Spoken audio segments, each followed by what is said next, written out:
Hey Dance Fam, welcome to our next episode of Soul Talk, and I am Shatay Edwards with The Working Dancer. I'm so excited to have you here today, and on this episode, I'm uber excited to have Keith Clark in the house, right, in D-Town. What's up? He is a choreographer, an instructor. He's actually my instructor. I'm going to call him that, my instructor, and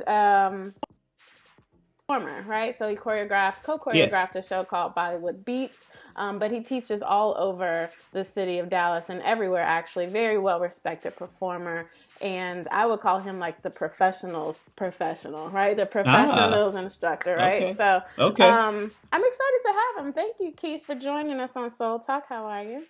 I'm good. How about yourself? I'm doing well. So I know I'm always asking you, like, can I interview you for this? Can I interview that? It's all good. Because I like what you have to say. You're very honest, which is, important. And you always have very profound things to say. So I'm excited to share your dance story with everybody. So tell us how you got started dancing. Hey, it was nothing. It was what we did back in the day. I'm a 70s baby.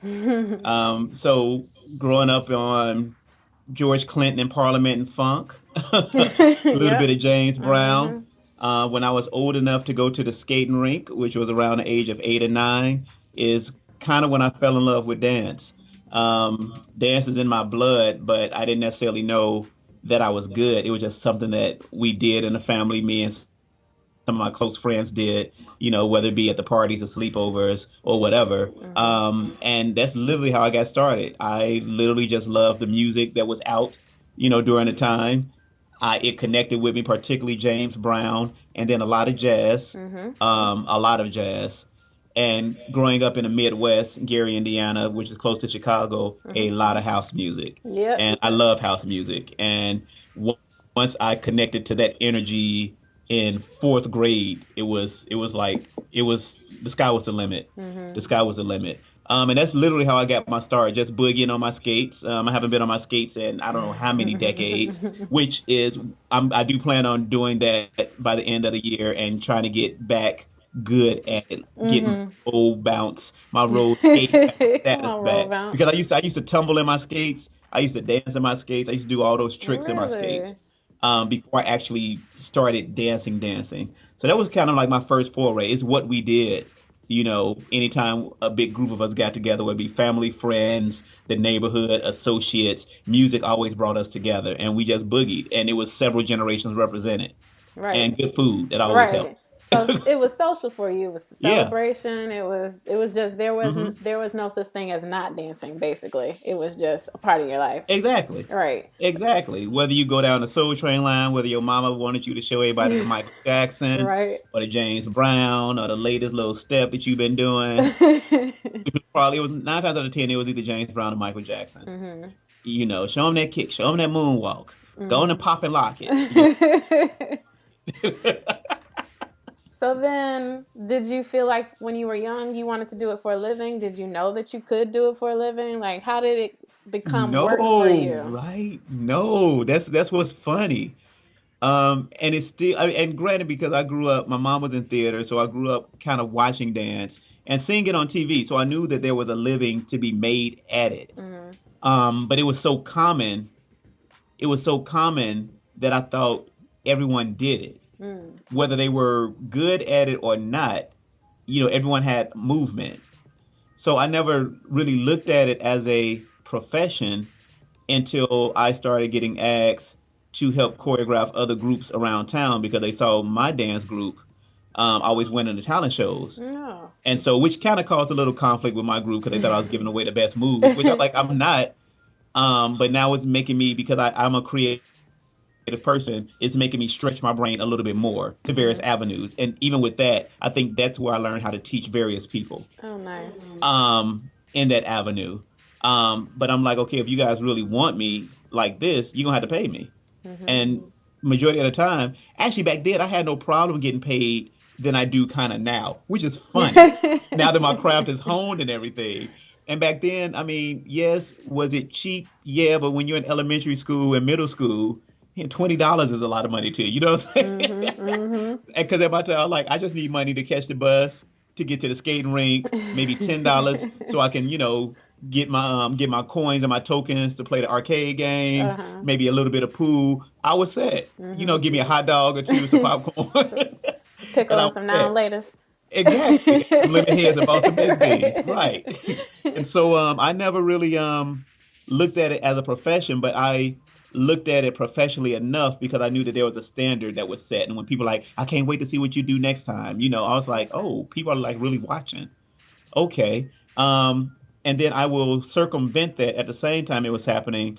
My mom, she was a choreographer for Soft Sheen hair products. Really? Yeah, Soft That's Sheen hair products. The interesting. Carefree Curl, the Wave Uh-huh. Nouveaus. She was a um, choreographer, so it's in your blood.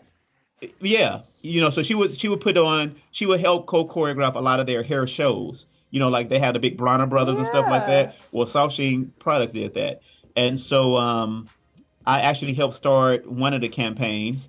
I was a freshman in high school, in there with some seniors and some people from college, but it was a Sport and Waves pomade. And Sport and Waves high five. I had a high top fade.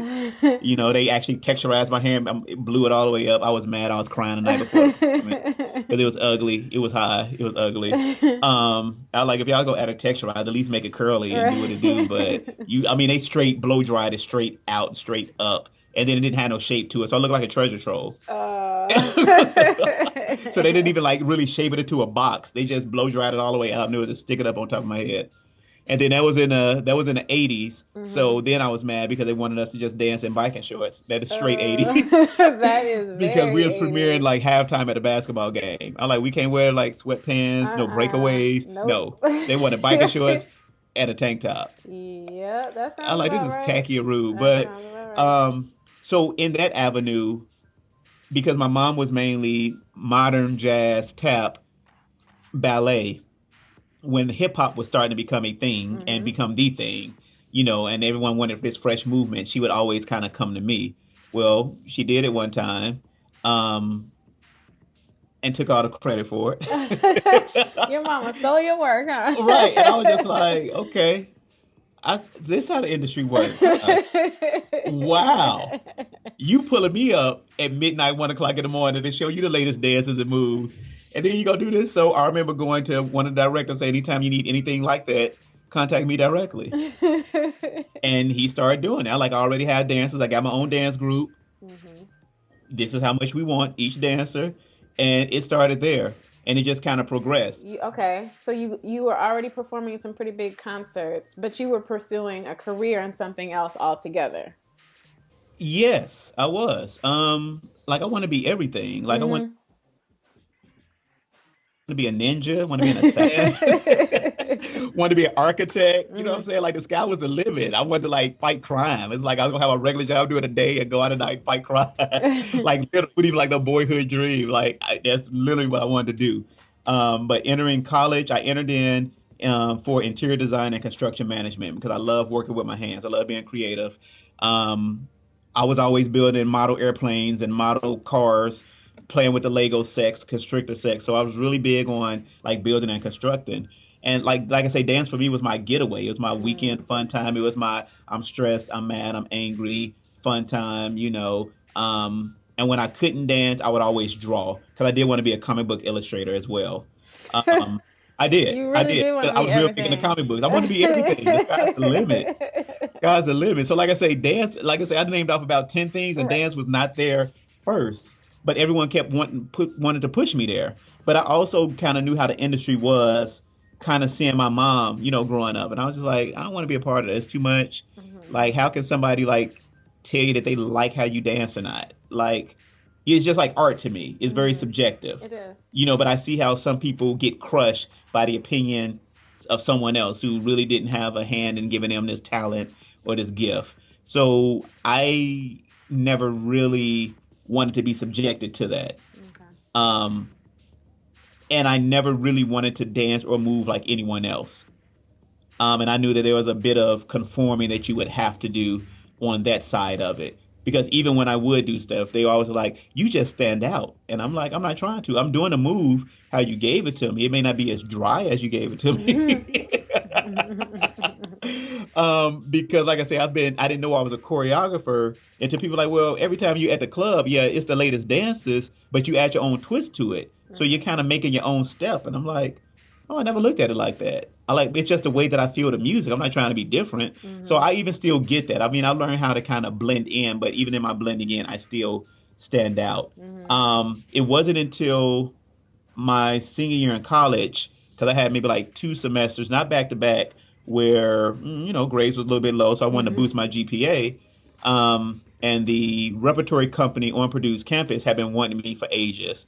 And so I went to my counselor and say, are there any dance classes available, and is there room for me to get in? Because I thought I could get a quick A, and it was jazz class. And she's like, well, we only have like jazz 3-4 available. And I'm like, well, sign me up. She's like, well, have you had jazz before? I'm like, yeah. But the reason I say yeah is because I was studying like the jitterbug and a Lindy Hop and a swing from Chicago step, because to me that's the real jazz. That's the real social dance. Because it came from jazz music. Yes, and it came from jazz music, literally, and so that's why I said yeah, because I love the jitterbug. Like if I wasn't born in the 70s, I would like to be around when a Cotton Club and a Savoy was really in its heyday. Because being dressed to the nines in a zoot suit and everything, that was cool to me. That was fly to me. Where people actually dressed to the nines and still got out on that floor and boogie. Yep. They wasn't too cute to dance. Right. Even the women in their dresses and their heels, So I did that, and then I saw the major avenues that it even opened up for me choreographically. So from then on out, the sky was the limit. So then what did dance look like for you as an adult? So out of college, how were you still earning money from your choreography and dance, or were you just in a completely different career altogether? Something. And I remember making a statement that, okay, if by 25, if I'm not doing anything dance-wise, it's not meant to be. Well, literally when I turned 25 and I was in Chicago, just taking a class, working on my training, and all the students kept asking me if I taught. And I was like, no, I'm just coming to take class. But they're like, well, you can teach us. So I just kind of sent in my resume to be a substitute, got the opportunity a week later, and they liked me, so they created 3 classes for me on their schedule. Nice. And it was at Little Home of Hubbard Street Dance Company. And everything just started skyrocketing from there. Even in college, they wanted me to be a part of the Indiana Pacers dance team because they were trying to go co-ed. Reggie Miller wanted me to teach him how to dance. And I was just like, this is interesting. Getting paid and everything, and then turning stuff down like that's not enough money. And so everything just started skyrocketing. And so I just started setting like little goals for myself. Like, okay, would I like to do a video? Would I like to do a commercial? And they had never been anything like national, but it was, so some of them were regional, because I didn't specify like I want to do a nationally well-known commercial. I want to choreograph for this artist or that artist. It was never that, because I was already doing above and beyond what I had already thought that I was going to do with dance anyway. Okay. But also, like I say, knowing the business side of it, I didn't like it because dance was not becoming fun for me when I had to go back and argue about pay, compensation, or negotiate those deals. And so it just skyrocketed from there, and I just ride the wave whenever I want to. The beauty of it is because I never wanted it to be necessarily a full-time job, because once again, me, for my own sanity, I have to kind of step away to refresh myself. And I'm glad that I've always had that option. So I never totally relied on dance that much as my main breadwinner, because I know that's a whole nother bag of worms and a whole nother set of issues and another hustle to actually. Exactly. That's cool. So what I'm hearing from you, just from hearing your story, I think is really interesting, is that you never necessarily chose a dance career. It chose you. It chose me. I tell people that it chose me. People have always asked you to teach. People have always asked you to choreograph. Yes. And you've just, and usually they say when people people are asking you for something, that's your thing. Like, that's what you're Yes. supposed to be doing. So Yes. the fact that people have always asked you to teach, always asked you to choreograph, Yes. always asked you to perform, that means that you are, in fact, supposed to be doing all those things, right? Yes. So Yes. even though you had the option, like you were working at other places, but you still, dance was always in your life, has always been in your life. Do you feel Mm-hmm. like you had, like, what's been your biggest challenge when it comes to, I don't want to say dance career, but Yeah. what's been your biggest challenge, do you think? The biggest challenge is fighting for the respect Mm. of the craft. Mm-hmm. You know, anything in the arts is dog eat dog because it's subjective. Okay. But fighting for the respect because you have to know your worth. You Mm-hmm. can't let anyone tell you your worth. And my deal is if you're coming to me to ask me, I'm going to give it to you. Now, sometimes there's a little wiggle room for negotiation, but then the more you stack up your resume, for one, or the longer you've been in the game, um, your value should increase, Mm-hmm. right? Mm-hmm. It should increase. And you should have the skill set to kind of show that or to know how to delegate that. Nowadays, some of us, for lack of a better term, older, seasoned people who've been around, either they feel like we're not fresh enough or it's almost like working on a job now. You either too pricey, we're looking for someone younger, Mm-hmm. sometime to pay more than what they're going to pay you because they feel like it's fresher, or someone that they can kind of run over, and Mm-hmm. kind of tell them what to do as well. Right. I'll always say that's always the biggest challenge as to knowing your worth as an artist and knowing what you bring to the table and doing it unapologetically. And knowing that there's going to be times where people are going to be like, well, no, we can't do that. And you have to be okay with that and keep on moving, and not find yourself in so many positions of being desperate, Mm-hmm. you know, and still asked out at the same time. Right. It's interesting that you say that And because nothing to show for it. So I say, I'll go ahead. no, I was gonna say that comes up all the time when I'm Yes. interviewing people. The one thing that people always say, and it's not even prompted, is that talking about knowing your worth. Everyone hasn't said it's their challenge, but everyone brings it up in some type of Yes. way. Like maybe Yes. it's something within the dance community as a whole that I don't know. We need to be more aware of. We need to talk about it more in the classrooms or something. Mm-hmm. But that one thing comes up time and time again when I Yeah. talk to different professionals. That's interesting. Yes. Yes. And I think a lot of it comes from just the training aspect of it because if you really think about a lot of the classes, you're also trained to doubt yourself. Is this good Mm, enough? Am I good enough today? Am I good that's enough? So when interesting. people come up to you and be like, okay, how much you're looking for, and you give them a figure, and they're like, ooh, well, wait, is that not right? Okay, but people Mm-hmm. get that doubt. You know what I'm saying? Or That's even like interesting. sometime when like I'll say even in ballet, and they're like, well, no, the heel should be pointed more forward. I say, well, this is as forward as it's gonna get. It's still forward. You Uh-huh. know what I'm saying? This is what my hips and what my Your body is body allowing me to do does, today. right? Mm-hmm. You either want me to tear a hip muscle, a hip ligament, or strain my knee or my ankle trying to get this perfect turnout. And no, that's not it. It Uh-huh. still turned out. Mm-hmm. Accept it. You know what I'm saying? It is what it is. It's me. I'm not uh, about to, keep inconveniencing myself or damage my career trying to prove something to you on this tendu. You know what I'm saying? Like, so I feel the same way when it comes to people asking you for things, and then you leave it up to the dancer, the choreographer, the director, stage manager, rehearsal assistant, whoever. You leave it up to them if they want to do charity work or if they want a discount, take a discount. Because we do that. mm-hmm. Sometimes we want to do it because it's either artistically sound. Mm-hmm. We take a lot of hits. Mm-hmm. Sometimes it's things to get your foot in the door, but Right. you allow that artist the opportunity to do that.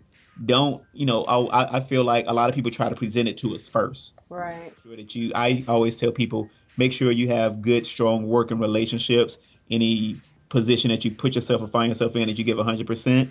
And your, for lack of a better term, your character should far outweigh anything, and your work ethic should far outweigh any other BS that's out there. And if you don't get something, you at least know it's because it was not because of your professionalism or your work ethic or Mm-hmm. anything like that. They Right. just found something cheaper, and a lot of times they get what they pay for. Right. You absolutely get what you pay for, right? So Yeah. it's got to be quality over, quantity.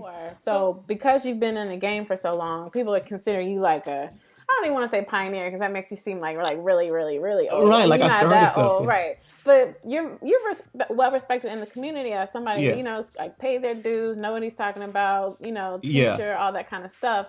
But you're also, you know, in the ranks and friends with people like Brian Footwork Green, right? Yes. So how did Yeah. you come into those circles, and what has that taught you, or what have you gained from, you know, do you feel like you now have a responsibility to a younger generation of dancers because you're, you know, in those ranks? How do you feel about that? So coming into these circles, some people have been people that I've known about, but didn't necessarily have access to physically be in their presence.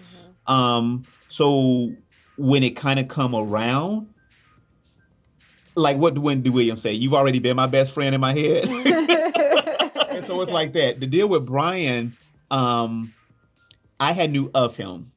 Every time I had tried to get to New York when I graduated college, he was out touring. He wasn't there to teach. Because I remember him and Mop Top and seeing a lot of them flex and flip, and all of them that was in kind of like a lot of the early hip hop and R&B videos, dancing with the Salt and Peppers and the Kid and Plays and the Hammers and Heavy D and the Boys and all them. Like, you know, Leg One and Leg Two with MC Light and Scoop and Scrap with Big Daddy Kane, and looking at those dancers and like, one day I'm gonna meet some of them. I just kind of knew it. And still haven't met like all of them, but knowing people that know them still feels like I know some of them. You know, Brian Green, when I moved here in 2003, is when Monsters Hip Hop started. Andy Funk came to Powerhouse. I was teaching at Powerhouse and was kind of promoting the convention. And then we get into the teacher's room and it's Brian, you know, Brian Green. You know, and I'm like excited because I've been hearing about this dude. I'm like, you the dude that's been in this video, and you the one that did Maya's Free with the locking section, and you the okay, cool. So he started just, if you ever taken a Brian Green class, he gonna start trying to see how you feel the music and do these basic little simple isolations that would show you how to groove. But when I started, I'm like, where did my funk go? Like, where did my funk go? And you had other instructors, and I won't name them, who were kind of prominent in the Dallas scene.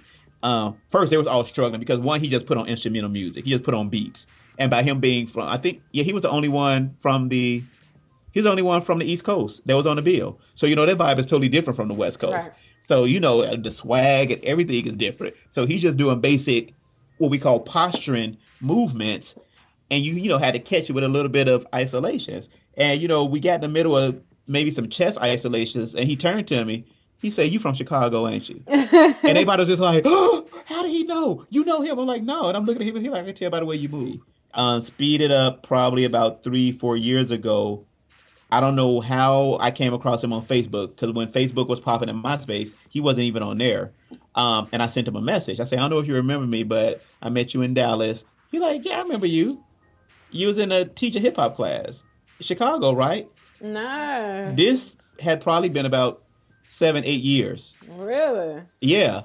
And then from there, you know, I just told him, you know, how much that actually solidified and pushed me forward and encouraged me. And then when I was looking at like classes for Broadway Dance Center, to go up there and take a workshop or two, I saw her on the bill. And I was like, oh, snap. Okay, cool. It was a kind of the same thing. I mean, I don't know Mia Michaels personally, but when I first went to New York and I took one of her classes, she was teaching hip hop.